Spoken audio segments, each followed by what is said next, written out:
Bonjour à toutes et à tous et bienvenue sur le podcast Fly with Mel. Je me suis lancé un challenge il y a quelques temps de ça, qui était de lancer ma chaîne de podcast et c'est déjà chose faite.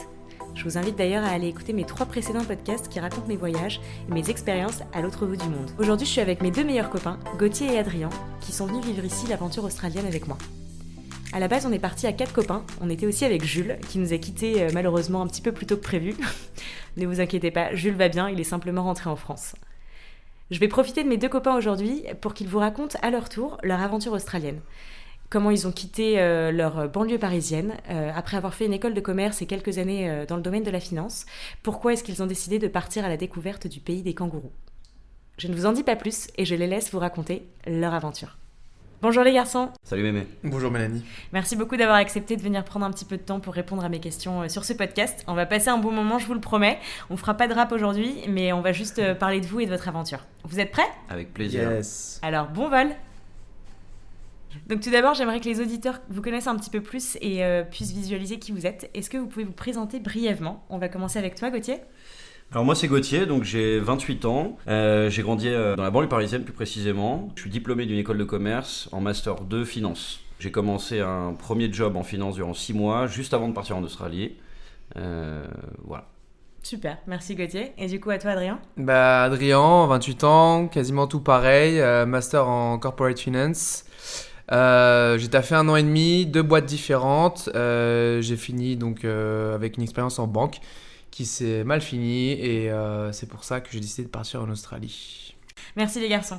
Donc avant de commencer l'interview avec vous, j'ai envie de commencer par un petit icebreaker. Donc j'aimerais briser la glace pour que les auditeurs vous connaissent un petit peu plus. Alors le but du jeu, c'est que je vais vous poser une question et vous avez 2 choix possibles. Il faut répondre très vite, du tac au tac, et juste me donner votre réponse. Est-ce que vous êtes prêts ? Ready. Yes. Ok, c'est parti. Alors, en Australie, les garçons, vous êtes plutôt œufs brouillés ou açaï bowl ? Brouillé. Brouillé, mais j'ai pris goût au bowl ici. Vous êtes plutôt vivre en ville ou près de la mer ? Près de la mer. La mer sans hésitation. Voiture ou van ? Plutôt voiture. Ouais, voiture aussi. Fast food ou healthy food ? Plutôt fast food. Et seafood, c'est facilité en Australie. Backpack ou tente ? Backpack. J'irai la tente. Et du coup, lit du haut ou lit du bas ? Pour le backpack surtout. Lit du bas. Allez, du bas, bien sûr. Tu connais. Valise ou sac à dos ? Sac à dos. Sac à dos pour le côté pratique, mais j'aime trop la SAP et pouvoir ne pas porter les mêmes affaires, donc ça finit en général en valise. Alors, on va donner la définition de la SAP. Pour La Adrien. sapologie, donc les affaires, les habits. Les habits, ok. De quoi avez-vous le moins peur ? Araignée ou serpent ? Serpent. J'aime les deux, mais je trouve le serpent moins flippant.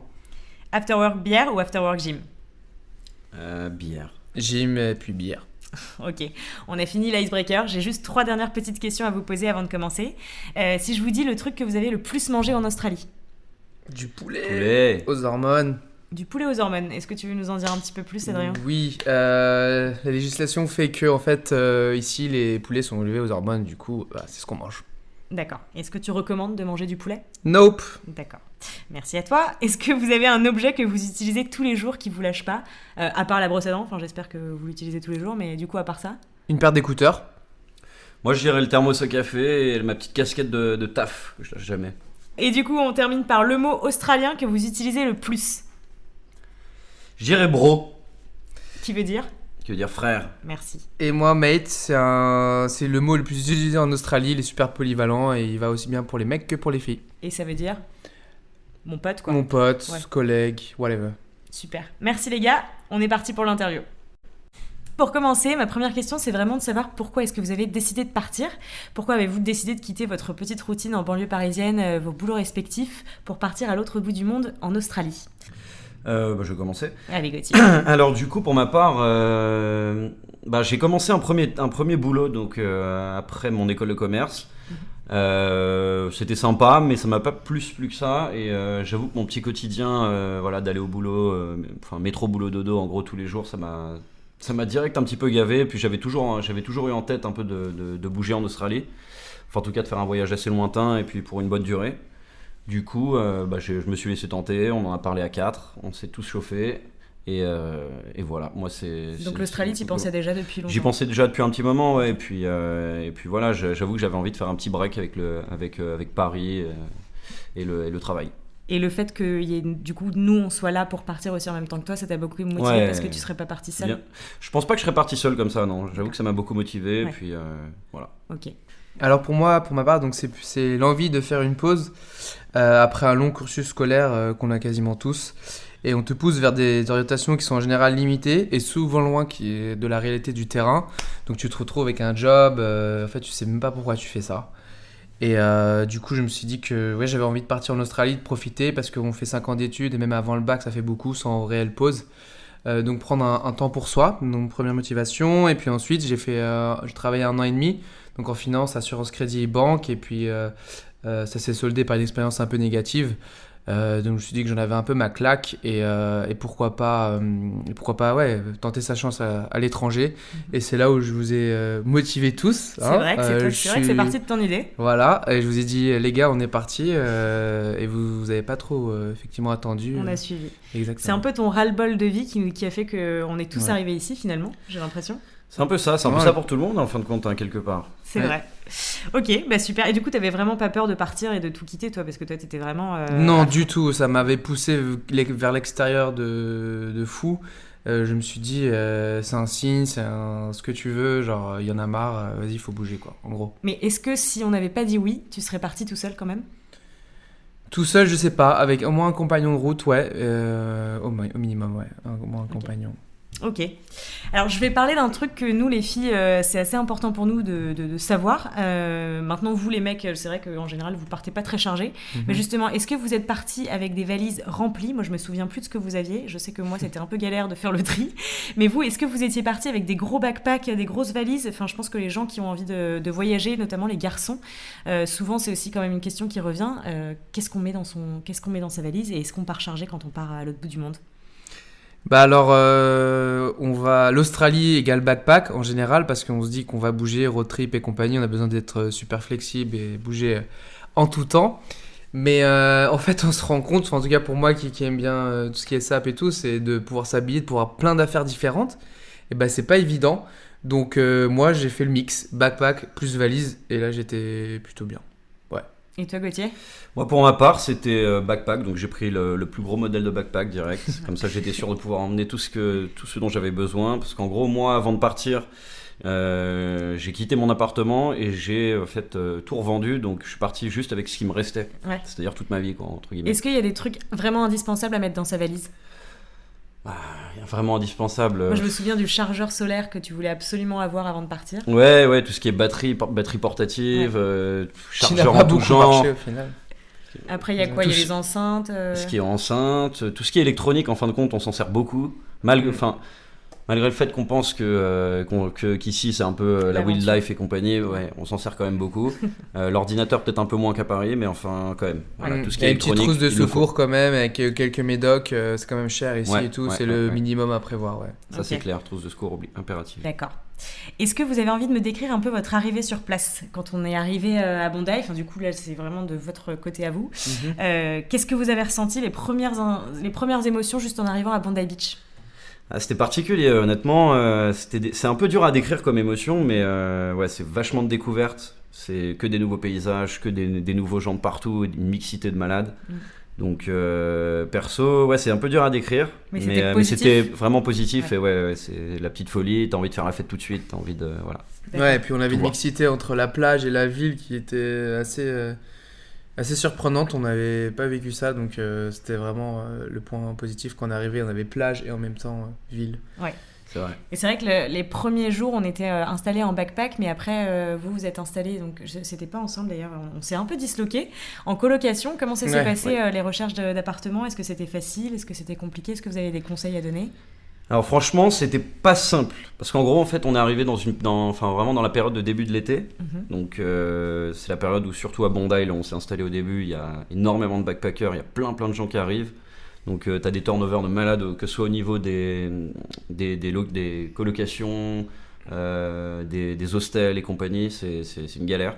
Ouais. Donc dès que tu recherches un appart, il faut se la donner à fond. C'est comme le travail, c'est pareil. Et où est-ce que tu cherches du coup en général ? Est-ce qu'il y a des sites spécifiques Il y a des sites spécifiques maintenant, c'est pas forcément ce qui marche le mieux. Moi, je pense que Facebook, en général, c'est ce qui fonctionne le mieux. Facebook, Gumtree. Gumtree aussi, ça c'est un bon site. Hein, si vous voulez des leads entiers, passez par les agences.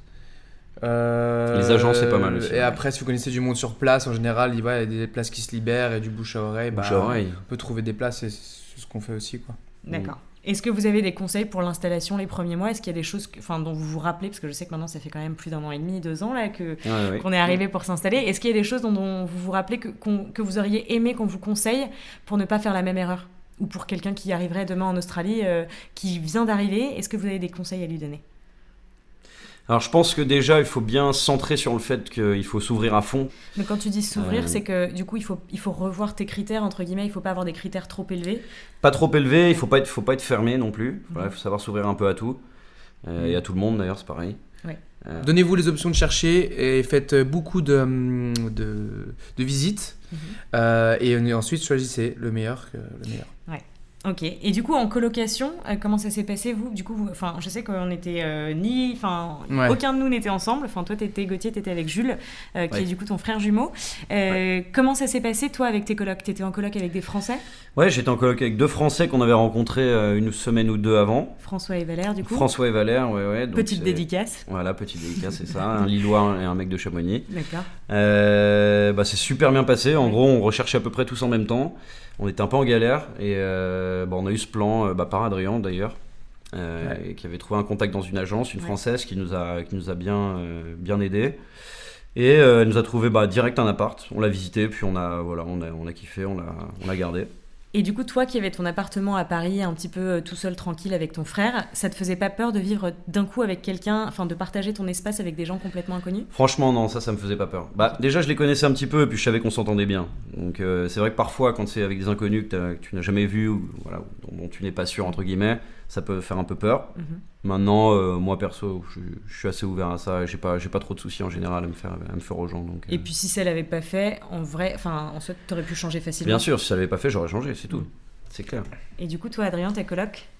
Alors moi, l'idée de départ quand on s'est dit colocation, c'était qu'en fait on se split tous ensemble pour effectivement essayer de rencontrer des gens, s'installer avec des étrangers pour surtout pratiquer la langue anglaise, qui est très très important, les gars, n'oubliez pas ça, et les filles. D'ailleurs, je vous ai pas dit, on va switcher, on fait le podcast en anglais tout de suite. Est-ce que vous êtes prêts ? Yes, ready. I am ready, always. Non, je rigole. Donc, mixez-vous, coupez avec vos potes, chacun va aller dans des colocs différentes, chacun va faire des rencontres différentes et va pratiquer des langues différentes. Vous allez avoir un énorme groupe, ça va être le feu. C'est ce qu'il y a de mieux à faire. Moi, pour ma part, je suis arrivé dans une coloc où j'ai rencontré un Brésilien. C'était vraiment une crème de la crème. J'en garde que du positif. J'étais pas dans une maison super moderne ou quoi que ce soit. Mais bon, j'ai fait mon temps et voilà. Et au moins, j'ai rencontré des gens et puis j'ai pu parler anglais quasiment tout le temps. Et c'est cool. Ouais. On sait qu'en Australie, l'argent part très très vite. Est-ce que vous pouvez nous raconter un petit peu comment vous avez trouvé vos petits boulots ? Dans quoi vous avez bossé ? Nous raconter un petit peu vos expériences là-dedans ? Alors, on s'est axé direct vers la construction. On en avait déjà entendu parler au préalable. Donc, par retour d'expérience, c'est ce qui, en général, paye le mieux pour des petits boulots quand on arrive, et même tout du long. Donc, on s'est orienté là-dessus tout de suite. On a passé ce qu'on appelle la white card ici. C'est une carte qui te permet donc d'aller exercer sur les sites, chantiers. Voilà. En construction. Donc, la construction, c'est hyper généraliste. Ça englobe tout un tas de métiers. Mais voilà, vous voyez à peu près ce que je veux dire, j'imagine. Peut-être pas. Qu'est-ce que c'est exactement la construction, Gauthier ? Construire, que ce soit dans le public ou dans le privé, on fait des buildings, ou alors on va chez un particulier, rénovation, on casse, on construit, peu importe, tout ce qui touche. C'est de tout, c'est tout ce qui a rapport à la construction. Et du coup, ça vous faisait pas peur de partir du domaine de la finance, tout le background que vous aviez avant, pour arriver du coup en construction en Australie ? Non, du tout, parce que, en tout cas pour moi, il n'y a pas de sous-métier. Et je suis vraiment en fait content d'être passé par là, parce que je me suis dit que je pouvais faire quelque chose avec mes mains. Et j'étais assez fier de moi, et même avec Gauthier, on a bossé comme des dingues. Au début, on connaissait rien du tout. On arrivait un peu sur les chantiers. Qu'est-ce qu'on fait ? On va où ? On fait quoi ? En plus, il parle dans un anglais assez pointu, assez dur, l'australien quoi. Bien sûr. Et donc faut être chaud, faut tout capter, il faut être assez précis et tout dès le début et débrouillard surtout. Débrouillard, voilà, exactement. Faut se débrouiller et toujours travailler. être à fond. Et à quand fond. on bosse en construction, est-ce que c'est des missions longues, courtes? Enfin, comment ça se passe du coup? Alors ça c'est très variable, très variable. Donc en gros le but évidemment c'est de trouver un taf qui soit plutôt stable, donc c'est-à-dire des missions longues, plus longues. Ce qui est difficile. Ce qui est plus dur. En général, voilà, au début on va vite faire appel aux agences ou voilà, à des petits contacts par bouche à oreille, etc. qui vont nous amener à des petits jobs de 2-3 jours. D'accord. Voilà, donc c'est déjà pas mal pour commencer, pour se faire la main, se chauffer un peu. Ouais, et Mais, puis pendant ces 2-3 jours, en fait, ouais. c'est en se donnant à fond que le boss il voit que voilà, tu travailles bien et tout ça, et puis qu'il peut te faire confiance, et que du coup bah, il te donne accès à plus de travail. Il sait que tu as un mec sur qui il peut compter, et du coup ça débouche C'est ça, à d'autres choses. C'est ça marche beaucoup à la confiance. Après, on sait que c'est pas toujours un travail fixe qu'on peut trouver en Australie, parce que nous, avec le visa qu'on a, du coup, le Working Holiday, donc le visa travail-vacances, on peut pas bosser plus de 6 mois pour le même employeur. C'est Ouais. bien ça? Ouais, C'est c'est ça. cool. Ouais, c'est cool de préciser, effectivement. Pas de 6 mois pour le même employeur. Ouais. Et surtout, en fait, il y a pour donc, le Working Holiday Visa, vous avez une certaine catégorie de métiers qui vous est ouvert et qui sont facilités pour vous, quoi. Donc la restauration, la construction, tout ce qui est hospitality, donc les hôtels et ce genre de choses. Voilà, femme de Nanny ménage, aussi, ouais, compagnie, tout ce qui est jardinage, voilà, tous les petits Ouais. boulots du genre Ouais. sont vachement facilités. Les fermes Mm. aussi, alors C'est vrai ça, que c'est facile. ça on en reparlera. Alors ça, mais, on va en reparler tout de ouais. suite, mais je veux juste savoir si vous, de votre côté, ça vous fait pas peur de pas avoir de travail fixe, du coup, parce que, par exemple, nous, en France, on est habitué au CDD, au CDI, et d'arriver ici en construction, donc déjà dans un domaine qui n'est pas le nôtre, donc qui n'était pas du tout le vôtre, ça vous faisait pas peur de vous dire, bah, j'ai que 3 jours de mission, qu'est-ce qui se passe après? Est-ce que c'est quelque chose qui engendre du stress? Comment vous le gérez? Alors, ça peut engendrer du stress à partir du moment où tu n'as pas beaucoup d'argent de côté. Ce qui s'est passé, nous, c'est qu'en gros, surtout moi personnellement, je suis venu avec un peu d'argent de côté, mais voilà, au début, on a tout claqué très très vite. Donc, Ouais, en 3 semaines. voilà, en 3 semaines, un mois, on avait pratiquement tout claqué. Rapide. Le compte il s'est presque retrouvé à zéro. Et à partir de ce moment-là, évidemment, quand t'as pas un taf stable et que t'as que des petites missions par-ci par-là, ouais, t'es stressé. Et tu recherches en fait en permanence, un peu, voilà, tous les jours, t'essayes de trouver des trucs. Mais tu profites quand même de ton expérience australienne. Bien sûr, à tu côté. profites Oui. toujours. Quoi qu'il arrive, tu profites à fond. Ouais. Ça, c'est pas du tout quelque chose de négatif. Hein. C'est juste c'est une chose sur laquelle on est obligé de forcer un peu. Et puis si je puis rajouter, en fait, ce qui est cool en Australie, c'est que vu qu'il y a un bon niveau de vie, les salaires le suivent aussi. Du coup, en fait, il suffisait de un jour ou 2 de travail pour pouvoir payer au moins le loyer Voilà. de la semaine. D'accord. Et du coup, c'était couvert. Donc le stress, oui, parce que oui, c'est vrai, c'est toujours énervant de pas toujours travailler sur le long terme. Mais d'un autre côté, non, parce que l'argent qui est fait permet de couvrir vos dépenses. Assez Voilà. rapidement. Ouais. Et puis surtout, en fait, ce qui peut t'engendrer, mais c'est pas vraiment du stress, hein, c'est plus un peu de pression, entre guillemets. Ouais. C'est le fait que La quand bonne t'arrives pression. quand t'arrives en Australie, t'as vachement envie de mettre de l'argent de côté pour pouvoir voyager derrière aussi. Et les voyages, par contre, ici, ils coûtent Ouais. très cher en Australie. C'est vrai. Donc, si tu mets pas de côté, voilà, si tu travailles qu'un jour ou 2 par semaine, ça C'est te permettra compliqué pour pas la de suite. le faire derrière. Et puis je pense que le fait d'avoir des missions qui sont du coup parfois journalières, ça vous permet aussi d'avoir justement une routine de vie qui est complètement différente. Ce sûr. pourquoi vous Ouais. êtes parti en Ah Australie. bah oui, là, tous les jours, un vraiment métier changé. différent. Ouais. Et maintenant que ça fait 1 an et demi au total à peu près qu'on y est resté et qu'on y a travaillé, pour ma part, j'ai quasiment vu tous les corps de métier de la construction. Ouais, pareil, franchement. À quelque on a- chose près. On Et a à alors, peu près comment- touché à tout. Ouais. Ouais. Alors comment vous avez appris comment construire finalement, parce que c'est pas quelque chose que vous faisiez à Paris. Hmm. Comment on apprend? Comment on apprend Vous faites des tutos YouTube? Non, il n'y a pas de tuto YouTube pour la construction, mais ce qu'il faut être, c'est... Si, il y en a, mais. Ouais, il c'est faut ouvrir pas- ses c'est- oreilles, je sais pas, il faut capter les informations Non, mais énormément. Faut être curieux. disons que Curieux. dans les jobs qu'on arrive à choper en général, voilà, les boss, ils sont habitués à voir des mecs comme nous qui parfois n'avons Ouais, des rookies. jamais fait ça. Ouais. Et ils savent qu'ils vont devoir nous former, qu'ils vont devoir nous montrer quoi faire.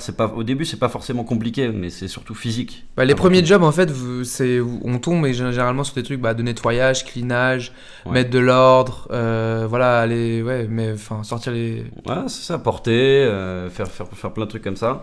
Après, si tu trouves un boss qui peut te mettre sur des positions un petit peu plus Ouais. poussées, Ouais. là, il va falloir que tu sois beaucoup plus attentif. Et voilà, il va falloir faire un peu. Bah, il voit que t'en veux et... Voilà, te servir un petit peu plus de ta tête que de tes mains uniquement. Ouais, Est-ce que exactement. c'est sûr. vous verriez faire ça à Paris? De la construction? Je pense pas, non. Alors, le monde de la construction à Paris est différent, je pense. Je me suis D'accord. posé la question parce que ça m'intéressait aussi. Mais la chose à savoir, en tout cas, c'est que pour balayer les clichés en construction, il vous faut plutôt une tête que des mains.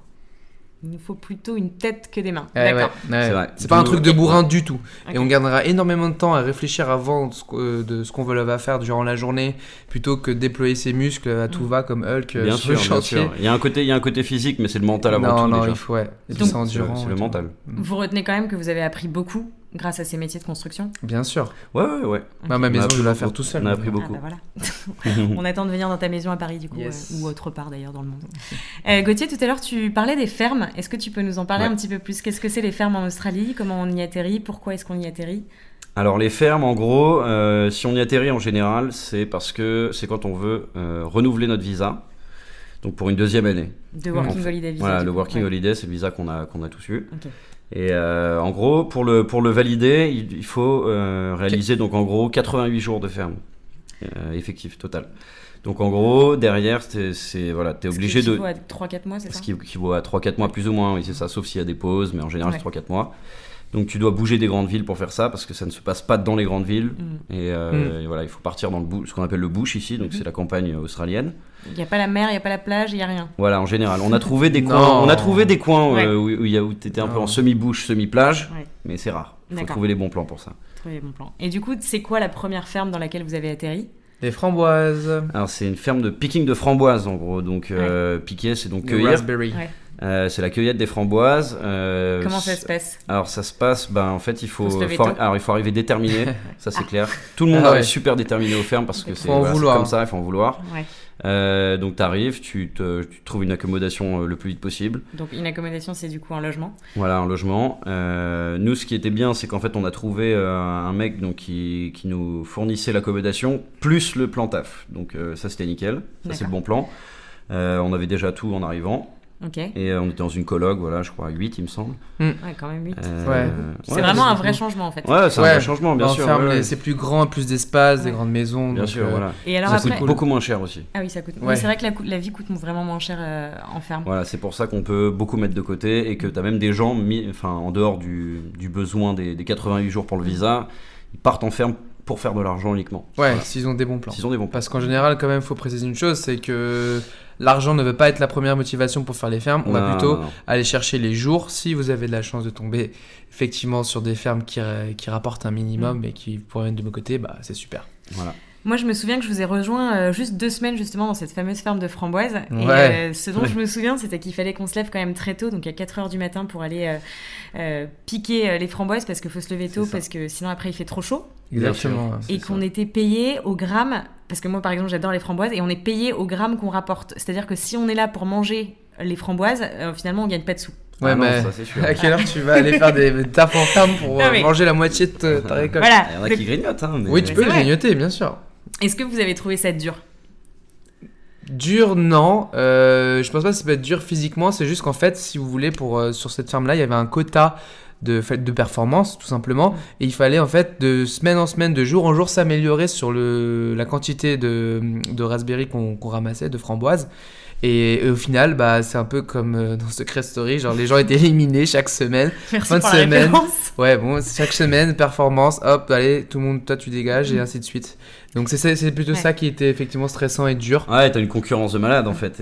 Mais c'est bien parce que ça repousse un peu les gens à se Ouais. dépasser. Ouais. à Là, donner on est toujours dans plus. la sortie zone de confort. Sortie de zone de confort. Ouais, c'est clair. pendant 6 heures de travail à cueillir des framboises, il faut aller à fond et aller super Ah ouais, vite. faut pas se Ouais. poser de questions, C'est et ça, à faut la pas se fin, on poser de voit questions, rouge. ouais. Moi, je me souviens que quand même, en ramassant les framboises pendant 6 heures d'affilée comme ça, je remettais toute ma vie en question. Enfin, Ah bah là, t'attends de te questionner, c'est sûr et Ah, t'as le temps certain. de hein. réfléchir. Tu ouais, peux ça. même te demander comment le monde a été fait, Voilà. enfin, tu peux te poser toutes les questions de la Terre, moi ça m'est déjà arrivé. Ouais. Donc franchement, je me demandais effectivement pourquoi j'étais là, pourquoi Ouais. j'étais en Australie, est-ce que ça vaut le coup, tout ça. Voilà, c'est des remises en question. ouais, après, ouais, pour ouais, faire ouais. C'est Beaucoup une de sorte de remises. méditation. une retraite Perso. de Ouais, méditation. retraite spirituelle. Sans le yoga, mais parmi avec les framboises. Et vous avez fait quoi d'autre à part les framboises? Alors après, on s'est retrouvés d'ailleurs pour la plupart de nos fermes, hein, parce que les framboises, ça n'a duré qu'un mois. Après, on s'est retrouvés après un petit temps de recherche. On s'est Mandarine. retrouvés dans une ferme de. Bon, oui, il y a une petite passe mandarine. Donc ça n'a pas duré très longtemps. 2-3 jours, mais insupportable. 2-3 jours, un peu assez insupportable. Bon, il s'avère que c'était un très bon plan, mais voilà, dur. on a eu des galères et on devait bouger. Ok. Donc c'était dur, très dur. Derrière, on s'est retrouvé du coup dans une ferme de salade. Donc une ferme dans laquelle ils cueillaient, ils traitaient les salades. Dans laquelle on a commencé par faire du weeding. Donc là, c'est l'un des pires tafs que j'ai pu faire. C'est Qu'est-ce que ramasser c'est la Le mauvaise weeding, herbe. c'est ramasser les mauvaises herbes en fait. Ok. D'où les weeds. Donc les weeds, c'est les mauvaises herbes. Voilà, donc tu passes ta journée penché au sol, donc à ramasser des mauvaises herbes. C'est combien d'heures de travail par jour? C'est 8 minimum. 8 heures. Est-ce qu'il y a une Ouais. pause du coup entre temps? Comment ça se passe? T'as une pause déjeuner, ouais. T'as une petite pause déjeuner. D'une heure, T'as un smoko de 15 minutes. Qu'est-ce Et que c'est, un smoko? un smoko, c'est comme ça qu'ils appellent les breaks, les petits breaks. Les En petites pauses. Australie, Les après petites 8 heures de travail pauses clopes. consécutives, Ouais. vous avez 15 minutes obligatoires D'accord. normalement de pause. Voilà. Ok. Et derrière, on a une pause lunch qui dure, il me semblait, 30 minutes. Ok. Voilà. D'accord. Et est-ce que vous avez vécu cette expérience plutôt d'une façon positive ou négative? Qu'est-ce que vous en retenez? Franchement, positive. Ouais. Positive, ouais. Il y a des moments où voilà, ça t'arrive de péter un peu des câbles. Ok. Ce qui est normal et ça le fait à tout le monde. Bah oui, ce qui était assez strict en plus. Hein. Si Parce tu te que- souviens bien d'ailleurs, ouais, dédicace à Jules qui n'est pas là et qui s'est fait virer sur le champ Ouais, il s'est fait juste parce virer, qu'il ouais. s'est relevé en fait. Si vous voulez, vous êtes toute la journée à quatre pattes en train de ramasser les salades les mauvaises Les herbes, weeds. ouais. Et donc vous avez pas trop le droit de vous relever et bon, vous faites quand même 2 mètres les gars, donc c'est assez chiant. Et lui s'est relevé un moment pour déplier son dos et se remettre bien et poum, il a été visé par une des supérieures. Il a dit allez, vas-y toi tu rentres. Puis il nous a rejoint après sur une autre partie de la ferme, en fait, sur laquelle on a fait vraiment la majorité de notre temps. Ouais. Ça s'appelait la washroom. Ouais. Qu'en gros, c'est une cold room, donc c'est une chambre froide, en gros, en quelque sorte, dans laquelle on traite les salades, on les lave, on les nettoie, on les pack derrière, dans des cartons, Préparé à la etc. vente direct. Et voilà, donc ça, c'était pas facile non plus, parce qu'en gros, on démarrait souvent à 4h du matin. Ok. Donc on se levait hyper tôt, bon, on était complètement décalés. Ouais. Et on passait nos 8 heures en moyenne de shift dans une cold room à 4 degrés à peu près, quoi. Waouh. Ah ouais, c'est Ouais. c'est un vrai changement de vie là pour le coup. Ah, ça n'a ouais, rien ouais. à voir avec ce qu'on a l'habitude C'est pas de facile. faire, Au début, c'est compliqué de s'y faire. Ouais. Mais franchement, au bout Après, d'une c'est un semaine, rythme, d'une ouais. semaine ou deux, tu prends le rythme, mais au final, t'es un guerrier. Ouais. quoi. Ouais, Donc, t'es un tu- guerrier. Et Il c'est a- pas difficile de raconter ça à sa famille, à ses proches qui nous appellent et qui disent qu'est-ce que tu fais de tes journées? Bah je ramasse les mauvaises herbes de salade. Comment ça se Non, passe? franchement, non. Est-ce que Franchement, t'étais soutenu? au final, t'arrives même à t'en faire une fierté quelque part. tu Ouais, vois, parce que t'affrontes la dure réalité des fermes, tu vois, enfin, Ouais. qui au final, bon, c'est très sympa à côté de tout ça, mais c'est vrai que c'est dur. Ouais.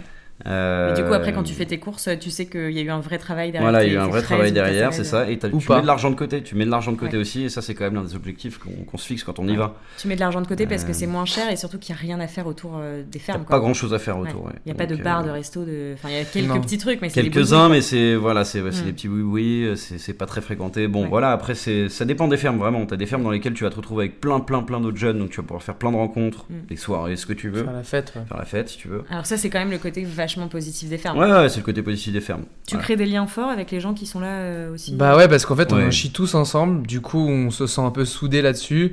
Ouais. Et dès qu'on a la moindre occasion de faire la fête, donc Voilà, de se boire un poser coup aussi. ou quoi, se poser, bah on le fait. Ouais. Et on le fait dignement. Et alors, je m'éloigne un tout petit peu du sujet ferme, mais je veux juste savoir si, quand vous êtes en ferme du coup et que vous faites de nouvelles rencontres, est-ce que vous avez l'impression que vous passez le même genre de soirée que vous faites à Paris?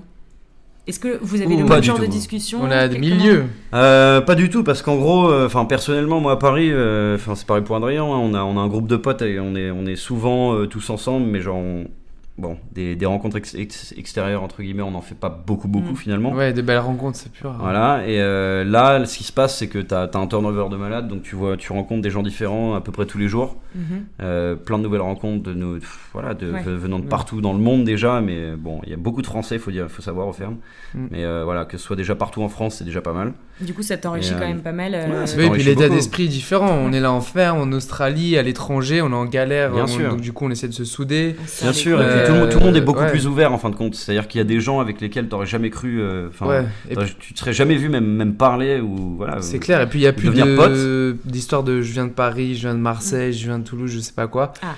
On est juste, enfin en tout cas pour moi, ma philosophie c'est genre on est juste français et c'est tout. Ouais, c'est clair. Donc il y a vraiment plus de barrières, même de barrières financières en fait. On est tous sur le même. Non, sur la même ah ouais, longueur non, d'onde, on est tous dans le même bateau. exactement, et il y tout a le plus monde- de barrière, que ce soit Ah oui. financière, Soit sociale ou tout compagnie. social, ouais. Bah, c'est Il y sûr. a plus du tout de tout ça. Ça, c'est Et plutôt cool. ça, beaucoup de gens le disent et s'en rendent compte justement. Ouais, donc on s'ouvre beaucoup plus. S'ouvre à tout le monde quoi. Est-ce s'ouvre à tout le monde. Vous pensez que vous serez autant ouvert quand vous rentrerez en France ? Ouais, franchement oui. C'est une plus-value qu'on a eu ici. Bien sûr. Pour moi, je compte pas la perdre. Ouais, c'est clair, ça se garde. Okay. Donc on garde quand même un côté vachement positif des fermes, même si c'était dur. Faut faire les fermes. Bien sûr. Faut les faire. Vous le recommandez ? Au moins d'essayer un petit peu. Si vous voulez le côté aventure et que vous n'êtes pas trop flemmard, on va dire aussi, parce qu'il faut quand même pas l'être, ça c'est clair. Toi t'as tenu 2 semaines, mais bon, nous on a fait 90 jours quoi. Moi j'ai tenu 2 semaines parce que j'avais d'autres envies après, voilà. Mais oui, c'est vrai que c'était. C'est ce qu'elle dit. Moi j'ai trouvé ça dur. J'ai trouvé ça dur d'être loin de tout, d'être coupé du monde en fait. J'ai trouvé ça très très dur. Et comme je disais tout à l'heure, c'est que moi je remettais ma vie en question. Je me posais des questions sur vraiment sur la vie, le monde, la terre, le futur, le passé, le présent. Et c'était assez compliqué.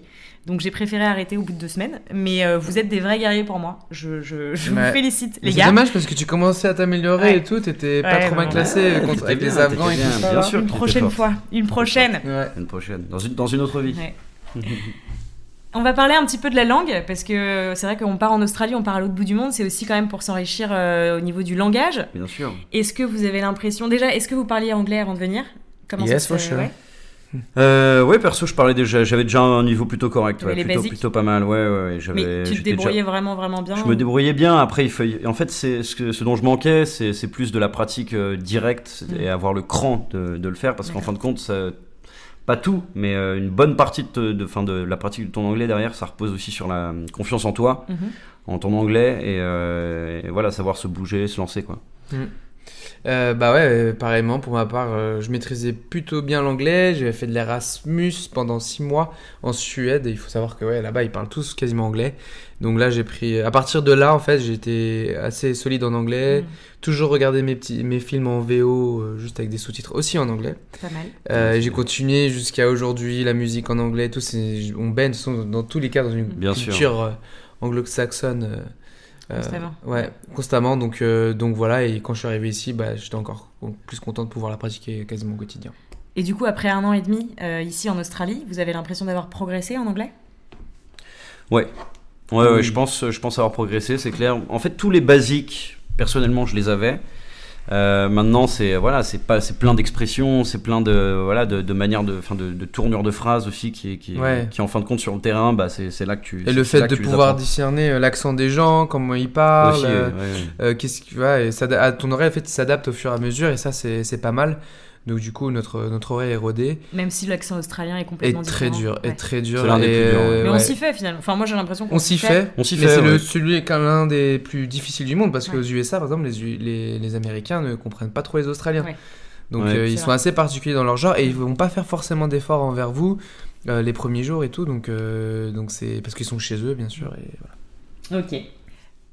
On est arrivés tous les 4 en Australie avec Jules aussi du coup. Est-ce que vous avez envie de me parler un petit peu des liens d'amitié qui se créent sur place avec d'autres gens et comment on gère les liens d'amitié avec notre bande de potes de départ finalement, est-ce que c'est quelque chose qui est facile à faire ? Comment ça se passe ? Et est-ce que vous avez l'impression que notre amitié à nous s'est enrichie ou au contraire qu'on s'est un petit peu perdu de vue ? Alors franchement, pour ce qui est de nous 4, effectivement on est arrivés ensemble donc au début on reste quand même vachement soudés, vachement ensemble. Maintenant, assez rapidement, on s'est retrouvés en backpack, donc on a énormément partagé avec différentes personnes. On s'est fait un peu des amis chacun de nos côtés, mais c'est surtout quand on s'est installé en colocation que ça s'est passé, parce qu'on s'est tous à peu près séparés. Ouais. Et du coup, ça c'est vraiment pas mal parce que ça nous permet de créer différents groupes de potes un peu de partout et de pouvoir les mixer à toutes les sauces, que ce soit pour des calages plage, pour des soirées, pour aller prendre des verres, tout ce que tu veux. Et surtout, on l'avait discuté ensemble. Enfin, je pense que c'est important de rappeler que c'est vachement important de communiquer dans un groupe. Bien sûr. Et on s'était quand même dit, on va chacun vivre de notre côté en colocation, mais c'est pour justement avoir notre espace perso et pouvoir mieux se retrouver. C'est ça. Voilà. Je pense que c'est important aussi d'avoir son espace personnel. Ne pas trop se marcher les uns sur les autres, c'est bien. Pouvoir s'éclipser, faire ce que tu veux un peu tout seul, parfois c'est cool aussi. Et voilà, mais par contre, ce qui est clair dans tout ça, c'est que il vous faut vos gars sûrs. Il faut ces piliers, c'est bien. T'es toujours rassuré de savoir que t'as tes piliers quand il y a pas de loin. problème, vous avez toujours quelqu'un sur qui compter. Voilà. Que même si vous vivez avec d'autres gens, vous pouvez aller voir vos meilleurs potes qui sont sur la porte d'à côté ou un peu plus loin. Ils seront toujours là pour vous, mais effectivement, garder cet espace, cette distance en n'habitant pas ensemble, ça peut être un bon conseil, je trouve. Enfin, en tout cas, nous, c'est ce qu'on en a retiré de positif. Le fait de ne pas habiter ensemble, ça nous a limite plus rapprocher. Ouais. C'est ça. Parce qu'on avait plein de trucs à se Ouais, voilà, raconter. ouais, exactement, en fait. De se voir tous les jours. C'est ça, parce qu'on se connaît tous hyper bien depuis longtemps, Ouais. donc au final on pourrait vite se marcher dessus si on restait à vivre ensemble tous les Je jours. serais saoulé. Et le fait d'avoir, du coup, on avait en fait une proximité au niveau des logements, donc on habitait tous dans le même suburb, donc les suburbs c'est On est les patelin. c'est les quartiers, quoi, c'est les quartiers de Sydney. Donc on habitait tous à 5 minutes les uns des autres, donc on pouvait très bien se voir quand on le voulait. Mais à côté de ça, on avait nos colocs, Donc, qui étaient de nouvelles gardez, personnes. Et c'est très bien. exactement. Gardez vos potes proches de vous, mais n'habitez pas avec eux. Tout Voilà. simplement. Donc en fait, ce qu'on retient, c'est surtout qu'on peut faire énormément de rencontres en Australie. Mais quand on vient avec des gens qu'on connaît depuis longtemps, c'est quand même vachement rassurant. C'est un peu comme la famille. Enfin, moi, Ouais. je sais que personnellement, Ouais. je pouvais vous appeler n'importe quand, le jour, la nuit, si j'avais quoi que ce soit. Je oui. pouvais vous appeler vous et c'est quand même super cool. Et si je peux juste rajouter, en fait, vos liens d'amitié seront forcément mis à l'épreuve, que ce soit à travers du voyage en road trip ou des situations quotidiennes diverses et variées. Donc, vous reconnaîtrez les vrais défauts à ce moment-là. Voilà. Ouais. Oui, parce que c'est vrai que du coup, on s'est retrouvés ici en Australie dans une vie qui n'était pas celle qu'on avait et qu'on Bien partageait sûr. ensemble à Eh Paris. ben oui, on a tous C'était des pas les différentes mêmes habitudes, ouais. manières de Manière de vivre, de de fonctionner. vivre, d'agir, de fonctionner. On se découvre même un peu plus sur certains points. On se dit, ah ouais, lui, t'es comme ça, je savais pas et tout. Et donc, du coup, ça vous fait ouvrir les yeux sur certaines choses. Et là, vous allez savoir si vos potes sont vos vrais potes et ceux pour la vie. Je pense si après, tu sors d'Australie, c'est pour la life. Est-ce que nous, on est des vrais potes For life. Ouais, bien sûr qu'on l'est. pour la vie? Bah ouais. Non, mais oui, c'est vrai. Et je pense que le fait qu'on se soit pas marché dessus, c'est ce qui a fait que notre amitié est décuplée aujourd'hui. Bien sûr, c'est clair. Et puis de toute façon, quand tu fonctionnes comme ça, je pense qu'il faut apprendre à prendre sur soi aussi dans certaines situations et à se faire aux autres. Voilà, quand on est à Paris, on habite chacun chez soi, on se voit juste pour différentes occasions, pour les soirées et compagnie.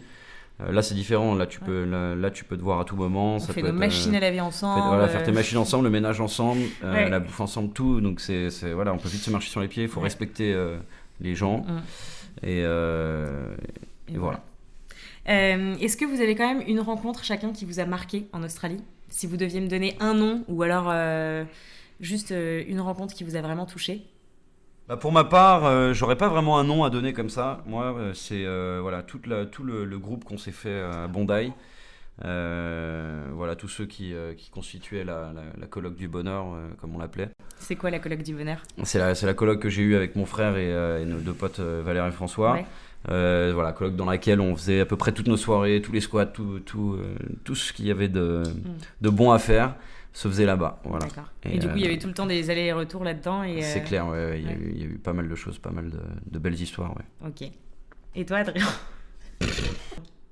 Alors, il n'y a pas forcément effectivement une seule bonne rencontre, mais moi, si je pouvais n'en citer qu'une, parce que c'est l'exercice que tu me demandes, ce serait mon coloc Carlos, le Brésilien, qui, petite histoire, donc il a fait un burn-out en audit au Brésil, il est venu s'installer en Australie, et puis depuis, il n'arrive plus à rentrer et il reste ici. Du coup, c'est un mec en or, je passais beaucoup de moments avec lui, on cuisinait, on parlait énormément de tout, on a refait le monde 30 000 fois. Et c'est un mec encore plus vieux que moi et on s'est retrouvés à dormir dans la même chambre et voilà. Ah oui, ça c'était mon rapproche. premier c'était mon premier coloc et je le vois encore aujourd'hui et j'aimerais trop qu'il vienne à Paris, voilà. Du coup, on a parlé des rencontres et maintenant, j'aimerais bien qu'on parle des lieux quand même parce que les paysages en Australie sont incroyables et ils sont totalement différents de ceux qu'on a près de nos buildings en banlieue parisienne. Est-ce que vous avez un lieu chacun à conseiller en Australie, un truc qu'il faut vraiment aller voir, que vous avez vu?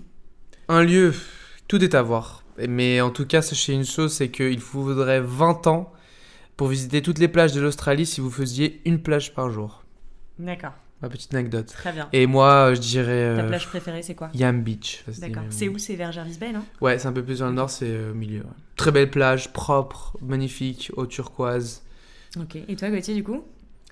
Un lieu, moi, franchement de base, je dirais Sydney, je dirais Bondi. Ok. Parce que c'est là où on est arrivé, c'est là où on a tout vécu. Et franchement, pour tous les gens qu'on a côtoyés là-bas, c'est tous Bondi. Maintenant, si je pouvais donner un lieu dans lequel on est allé, on a voyagé, je dirais... c'est dur à dire, il y a tellement de belles choses sur la côte est. Je dirais Magnetic Island. Magnetic Island. Magnifique, Ok. c'est une île magnifique dans laquelle t'as des paysages de malade. Et puis il y a plein d'animaux. Plein des d'animaux koalas, sauvages, des ouais. koalas, kangourous, tout. C'est vrai que c'était bien. Ça, c'était dingue, ouais. Ok, bah très bien. Et on va continuer sur un truc à raconter. Est-ce que vous avez une anecdote chacun à raconter qui pourrait une histoire ou une galère, un conseil, n'importe quoi, un truc vraiment que vous retenez de l'Australie, que vous aimeriez, enfin quelque chose que vous allez raconter directement en rentrant en France, par exemple?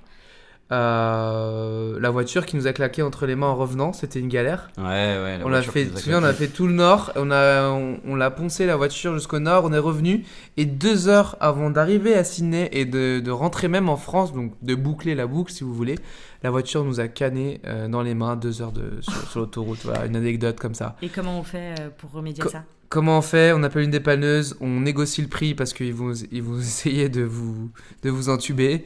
On se fait dépanner, puis ensuite on arrive dans les trains avec 30 000 sacs chacun. 10 000 sacs chacun. 10 000 sacs chacun même. Et on rentre sur Sydney, on arrive dans la coloc, on s'écroule. Mais sachez une chose, en tout cas pour tout ce qui est anecdote et petites histoires comme ça, en Australie, ne prévoyez jamais rien à l'avance. Faites plutôt au jour le jour, c'est ce qui marche le mieux. C'est clair, ouais. Et ne jamais baisser les bras surtout aussi. Surtout quand Ouais. on part un peu en road trip ou pour faire les fermes. Je vais reprendre ce que tu disais sur le fait de jamais planifier en Australie, parce que c'est vrai que je l'ai ressenti aussi. On vit beaucoup au jour le jour. Tout peut changer. Tous les C'est plans mieux. peuvent changer du jour au lendemain, même à chaque heure en fait. Tout peut vraiment changer.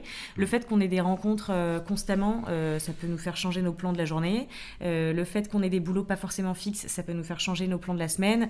On peut décider un matin de faire un road trip et La puis mobilité, le lendemain, ouais. la mobilité. C'est fait d'avoir sa voiture tout et change, d'aller ouais. à 2 heures et de pouvoir faire Mm. une plage, ou d'aller plus loin et d'aller dans le nord, bouger un peu et Mm. tout, ouais. C'est différent de l'organisation qu'on pourrait avoir en France. Ouais. Pour le coup, moi, j'aurais comme exemple les black pie, donc c'est les pies noires Ouais. en Australie. Ah. Donc en gros, Qu'est-ce quand on qui était s'est en, passé en gros, quand on était en ferme, c'était pendant leur période de reproduction. Ah. Ce qui fait qu'en gros, elles se perchent dans des arbres où elles font, voilà, où elles bichonnent leur bébé et compagnie. Ouais. Et si tu t'approches un peu trop près de leurs arbres, et bah tu peux très vite te faire attaquer. D'accord. Moi, c'est ce qui m'est arrivé, j'étais pas au courant. Elle m'est rentrée dedans, elle fait des tours, elle te rentre dans la gueule. Et ça peut. Tu t'es battu avec une pie noire. J'ai fini par me battre avec la pie noire. Ouais. D'accord. Ouais, t'as sorti la casserole, t'en J'ai souviens? sorti la casserole, j'ai sorti les graviers, et puis on a fait la La guerre. pauvre pie. Attends, et qu'est-ce qui s'est passé à la fin? C'est quoi l'issue? Bah, l'issue, c'est que je me suis barré en courant en fin de compte. Et, je suis revenu armé pour C'est génial. l'affronter, quoi. Ah, c'est qu'elle D'accord. t'a fait saigner. Mais elle va bien. Voilà. Ouais, elle va Ouais, très bien. et Bien que- sûr, elle va très bien. Elle nous Non, tue embrasse. pas les animaux. Je l'ai Ouais. pris à la rigolade finalement. Mm. Non, mais c'est juste qu'il faut faire attention. Il faut faire Mais attention où c'est tu quand mets les même, pieds, c'est quoi. quand même drôle. Ouais, Ouais. c'était marrant, Ouais, on a ouais, bien ouais, rigolé. on a Et bien moi, rigolé, pareil, c'était un serpent énormissime en pleine nuit dans ma première ferme qu'on avait trouvé. Et ce malade de coréen qui était avec nous et qui nous hébergeait, il l'a pris par la main, il a commencé à jouer avec. Et là, je me suis dit, ah ouais, Ah. on est en Australie. Ah ouais. Ouais. Ah, c'est clair que Wildlife. c'est pas tous les jours que tu rencontres des serpents. Ouais, un en beau France. serpent, et moi, il était Ouais. magnifique. T'avais peur? Non, du tout. Bah, t'étais un vrai guerrier finalement. Ouais, faut croire. Donc après cette période d'1 an et demi en Australie pour vous les garçons, est-ce que vous avez l'impression d'avoir grandi? Est-ce que vous avez l'impression d'avoir appris quelque chose sur vous, de vous être enrichi personnellement? Qu'est-ce que vous pouvez me dire là-dessus? Franchement, ouais, on s'est tous beaucoup enrichis, je pense. Moi, personnellement, c'est clair que j'ai grandi sur pas mal de points. En fait, c'est assez paradoxal parce qu'en fin de compte, t'as certains points sur lesquels tu reviens en enfance, quelque part, quand t'arrives en Australie, parce que tu fais plein de nouvelles rencontres, tu fais beaucoup de fêtes, etc. Chose que on avait déjà peut-être un petit peu réduit avant d'arriver. Donc c'était donc ça, devenu une routine du coup. Voilà, c'est devenu une routine et compagnie. Et mais d'un autre côté, t'en apprends tellement sur toi en fait. Et voilà, ça t'apprend à te dépasser, ça t'apprend à te connaître toi-même, à savoir ce que t'aimes faire, ce que t'as envie de faire. Est-ce qu'il y a un exemple Et, sur toi, quelque chose que t'as vraiment découvert sur toi, ou quelque chose que t'as l'impression d'avoir grandi?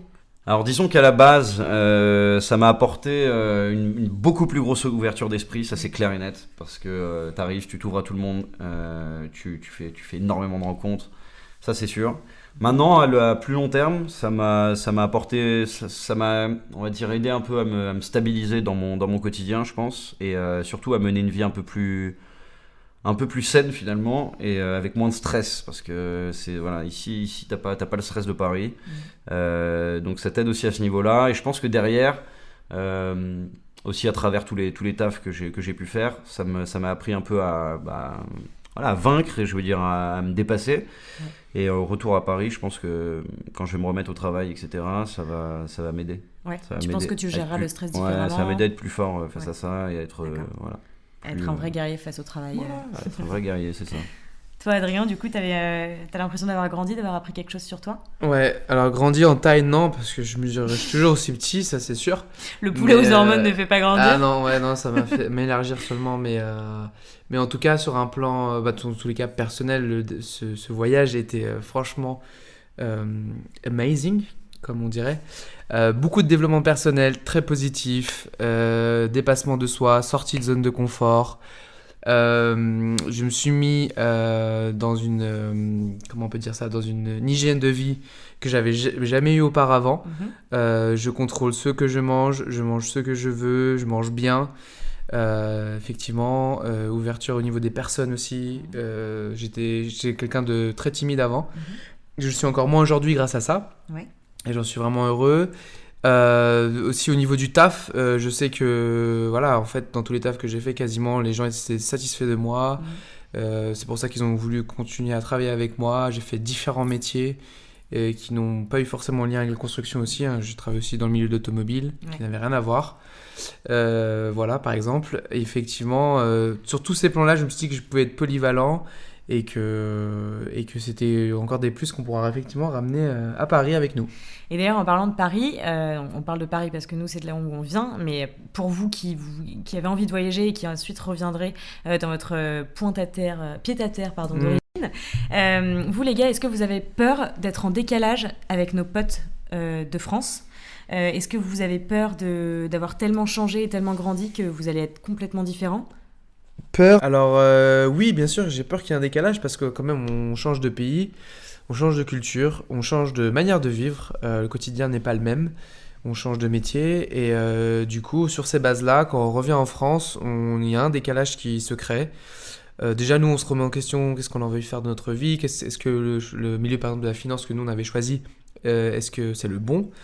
Dans toutes ces questions qu'on peut se poser, il y a un décalage qui se crée et puis en fait on remarque qu'on soit parti par exemple 1 an ou 2, on revient, nos potes ils n'ont pas forcément bougé, ils n'ont pas forcément avancé dans leur vie, pas de nouveaux projets pour certains, d'autres oui. Et nous on vient avec une nouvelle vision en fait de la vie, de comment on conçoit notre futur, on est un peu plus sûr de nous sur pas mal de niveaux et eux n'ont pas eu la chance de pouvoir se poser ces questions-là. Voilà, donc ouais, il y aura un décalage, mais ce sera un bon pour nous. Ouais, je pense aussi qu'il y aura toujours un petit décalage, ouais, ça c'est clair. Maintenant, c'est pas un truc qui va être bloquant ou spécialement flagrant. Donc on arrive avec des énergies en fait totalement différentes. Ouais. Et je pense que c'est ce qui peut créer un petit décalage, mais en général c'est que du positif et au final on arrive à se recoller un peu à ce. Oui, ça restera nos qu'on avait potes, ça avant. restera Bien nos sûr. voilà, mais on leur Bien racontera sûr. toutes nos aventures, Ouais, ils c'est seront ça. tous waouh. Il y en a qui seront waouh, il y en a qui Et comprendront pas ouais. trop d'ailleurs. Il y a Ouais. tout, franchement il y a de tout et On voilà, espère qu'ils juste, partiront à la suite de l'aventure. ça, ouais, comme vous qui nous écoutez, on espère qu'on vous donnera envie de partir. En tout cas, Ouais, carrément. faut pas carrément. hésiter. Et pour Ça nos vaut le potes coup. qui n'ont pas forcément changé, mais qui ont quand même évolué dans leur carrière, ou peut-être que je sais pas, qui se sont fiancés, etc., vous avez pas peur quand même d'être en retard par rapport à ce genre de situation ? Oui, peur d'être en retard, oui, il y a une pression sociale, il y a une pression, voilà, tu sors d'un master, tu dois avoir un taf, après 3 ans tu dois changer de boulot, évoluer en carrière, être cadre, je ne sais quoi, ou pas, et du coup il y a cette pression qui se fait, il y a les parents qui appellent, ils disent bon, tu as fini De faire les fermes ? de faire les fermes, t'as fini, qu'est-ce que tu fais? T'es en train de couler du béton, t'es en train de laver je ne sais quoi. Donc oui, bien sûr, il y a une pression qui se fait. Le plus important, c'est de savoir ce que vous voulez en fait. Et du coup, à partir de là, si en Australie, ça va permettre de réfléchir à cette question et de trouver la réponse, peut-être, c'est ce que je vous souhaite.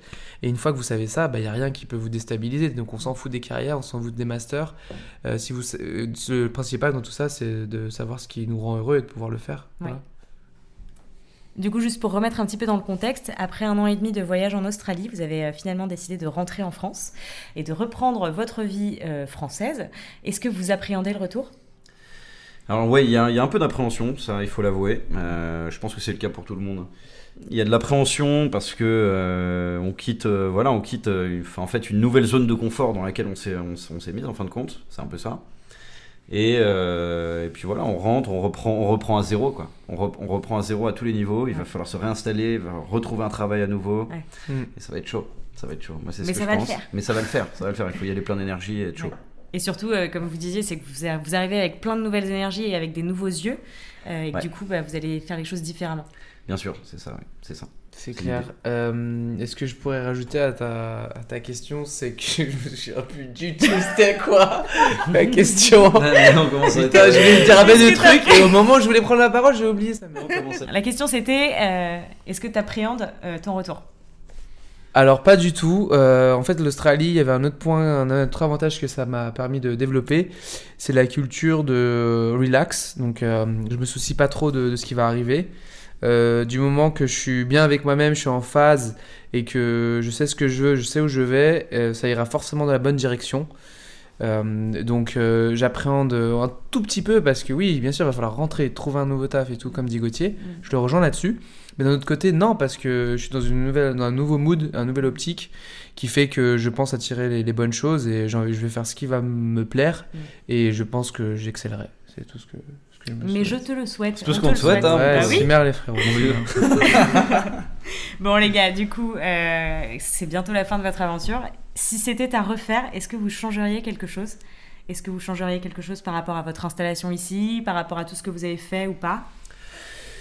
De base, j'aimerais bien dire qu'il n'y a rien à changer parce que c'est tout un trip, quoi. C'est tout un voyage de fou. Mais si je pouvais donner un petit conseil pour améliorer même, en tout cas le départ, c'est essayer d'arriver dans une optique où tu as envie de te stabiliser un peu plus rapidement. Parce que nous, on est arrivé dans une optique de fête totale et c'est ce qu'on a fait pendant un mois non-stop. La débauche. On s'est ruiné et on n'a pas fait grand-chose à côté, pour être honnête. Je ne m'inclus pas dedans. Voilà. Bon, Mélanie était la meuf sérieuse qui a Mélanie quitté était le présente, backpack, mais pas tous les jours non plus. Voilà. Pas toutes les soirées, non. Ouais. Non, ce qu'il faut, c'est de se trouver une stabilité assez rapidement, que ce soit au niveau de colocation, comme on disait, et les logements et le taf, quoi. C'est principalement ça, quoi. Après, avoir un petit quotidien, avoir sa petite routine, c'est bien aussi. Et par rapport à toute l'aventure en soi, avec les voyages, les fermes, etc., est-ce qu'il y a des conseils à donner si vous aviez quelque chose à changer ou s'il y a eu une galère que vous avez rencontrée? Est-ce que vous avez quelque chose à dire là-dessus? Je dirais ne pas partir non plus les poches vides, ça c'est clair. Parce qu'il faut quand même avoir de quoi s'assurer derrière, parce que les plans ne sont jamais trop sûrs. Ouais. Sinon, tout ce que je peux conseiller, c'est de partir hyper motivé, déterminé en tout point de vue. Ouais. Et voilà, avoir envie d'une part de bosser, faire de l'argent, s'amuser, découvrir et rencontrer des nouvelles personnes. Ouais. Okay. Ouais, et si je pouvais rajouter aussi au niveau de... si je devais changer quelque chose, c'est ça la question. Non, dans l'absolu, non, il faudrait rien changer. Sachez une chose, c'est que lorsque vous allez arriver en Australie pour la première fois, la première impression que vous allez avoir, vous allez la garder toute votre vie. Donc choisissez bien où vous allez arriver. Donc il y a toujours une petite guéguerre entre Melbourne et Sydney par exemple pour ville dans laquelle on veut démarrer et on se demande toujours laquelle, mais en fait si j'arrive à Sydney, je vais kiffer Sydney dès le début et je vais garder le meilleur souvenir, et ceux qui arrivent à Melbourne en premier, pareil. Donc choisissez bien. S'il y a quelque chose à changer, ce serait, moi pour ça, c'est genre faire un temps à Sydney et l'autre à Melbourne pour vraiment kiffer. J'ai pas eu l'occasion d'être trop longtemps à Melbourne, je regrette un peu parce que je pense que c'est quelque chose qui valait le coup, et aussi de pas avoir fait l'autre partie de l'Australie qui était la West Coast, et qui est la plus belle en termes de paysage et compagnie. Voilà, un de mes grands regrets, c'est de ne pas l'avoir fait. Et après, pour tout le reste, on l'a fait du haut en bas, de gauche à droite. De gauche à droite. Mais tu reviendras. Je reviendrai, pas de regret là-dessus. On a quand même bien visité, bien profité. Puis on a pu, par extension, faire l'Asie également. C'est un voyage que vous recommandez? Oui, c'est un voyage qu'on recommande à fond. C'est juste qu'il faut une bonne dose d'organisation, malgré le fait qu'on dise qu'il ne faut pas trop s'organiser, etc. Il faut quand même savoir ce qu'on veut. Il faut quand même savoir un peu, les gros, le gros du gros, il faut quand même l'avoir en tête et avoir ses objectifs, surtout avoir des objectifs, c'est ce qui est hyper important, parce que c'est ça qui te fait. C'est ça qui te donne envie de dépasser, surtout, de voyager. Les objectifs voyage. Et voilà, c'est la motivation, quoi. Super. Écoutez, merci beaucoup les garçons, merci pour votre temps. Je suis vraiment contente qu'on ait pu partager ce moment tous les trois. Vous allez me quitter, je suis un petit peu triste, mais ça va très bien se passer. J'espère que je vous ferai le bilan de mon aventure quand je rentrerai, et vous me direz si j'ai changé du coup. Ça roule. On est prêt pour le bilan.